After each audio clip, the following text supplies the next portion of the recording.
ঢাকার ব্যস্ত শহরের এক কোণে পুরনো এক বইয়ের দোকান ছিল। দোকানটা খুব বড় নয়, কিন্তু বইয়ের গন্ধে ভরা। একটা আলাদা শান্তি ছিল সেখানে। প্রতিদিন বিকেলে সেখানে আসত নীলা। সে বই পড়তে ভালোবাসত, আর এই দোকানটা যেন তার নিজের ছোট্ট জগৎ। দোকানের মালিকের ছেলে আরিফ প্রায়ই তাকিয়ে থাকত নীলার দিকে। সে খুব বেশি কথা বলতো না, শুধু দূর থেকে দেখত কিভাবে নীলা বইয়ের পাতায় হারিয়ে যায়, কখনো হাসে, কখনো গভীরভাবে ভাবতে থাকে। একদিন হঠাৎ বিদ্যুৎ চলে গেল, দোকান অন্ধকার হয়ে গেল। শুধু জানালা দিয়ে আসা শেষ বিকেলের আলোটা ঘরে ছড়িয়েছিল। নীলা একটু অস্বস্তিতে পড়ে গেল। আরিফ ধীরে এসে বলল, ভয় পাচ্ছেন? নীলা একটু হেসে বলল, না, তবে অন্ধকারটা একটু অচেনা লাগছে। আরিফ একটা ছোট টর্চ জ্বালালো।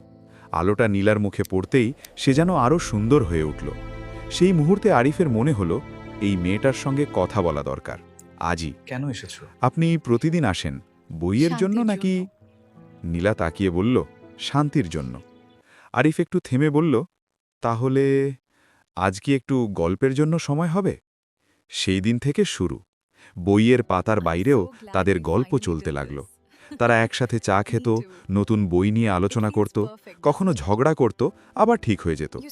একদিন নীলা বলল, জানো, কিছু গল্প শেষ হয়ে যায়, কিন্তু কিছু গল্প শেষ হয় না, শুধু রূপ বদলায়।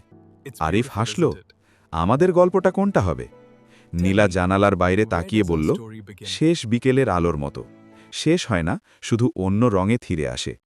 বছর কেটে গেল, শহর বদলালো, মানুষ বদলালো, কিন্তু সেই পুরনো বইয়ের দোকানটা এখনও দাঁড়িয়ে আছে। আর বিকেলের শেষ আলো পড়লে মনে হয় কোথাও না কোথাও আরিফ আর নীলা এখনও গল্প লিখছে একসাথে।